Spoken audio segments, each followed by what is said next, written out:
नमस्कार, स्वागत आप सभी का हमारे चैनल के गॉसिप्स में। और आज हम बात करने वाले हैं फिर एक बार आप सभी के फेवरेट शो उड़ने की आशा की। जो शो की कहानी में हो रहा है कमरे को लेकर काफी ज्यादा बवाल, जहां परेश ने और रेणुका ने ये फैसला लिया था कि तेजस और रोशनी और साथ ही साइली और सचिन जो होंगे बारी बारी से उस कमरे का इस्तेमाल करेंगे। एक हफ्ते के लिए तेजस और रोशनी और एक हफ्ते के लिए साइली और सचिन।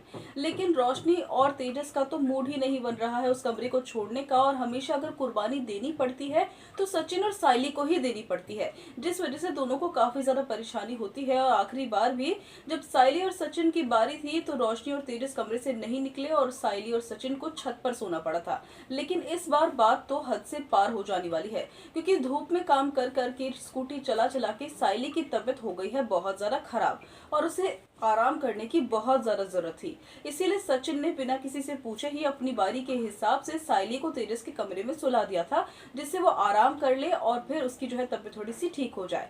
लेकिन जैसे ही रेणुका को ये बात पता चलती है कि साइली जो रोशनी और तेजस के कमरे में सो रही है, तो रेणुका जो होती है बहुत ज्यादा भड़क जाती है, क्योंकि ऑब्वियसली रेणुका तो तेजस की ही ज्यादातर माला जपती है। तो अब रेणुका जो होगी कमरे से साइली को धक्के मारकर निकाल देने वाली है और यहाँ तक कि उससे घर का काम भी कराने वाली है और उसे बोलने वाली है कि खाना बनाए। और रेणुका की इस हरकत पर सचिन बहुत बुरी तरीके से भड़क जाने वाला है और रेणुका को खरी खोटी सुना देने वाला है। ये तक कह देने वाला है कि तेरी जैसी माँ होने से तो अच्छा है कि माँ ना ही हो, तू माँ नहीं है, लिटरली विलन है, विलन। और अब जो सचिन और रेणुका होंगे दोनों के बीच में बहुत ज्यादा बहसबाजी हो जाने वाली है, क्योंकि सच में रेणुका ने करा तो बहुत बुरा काम है।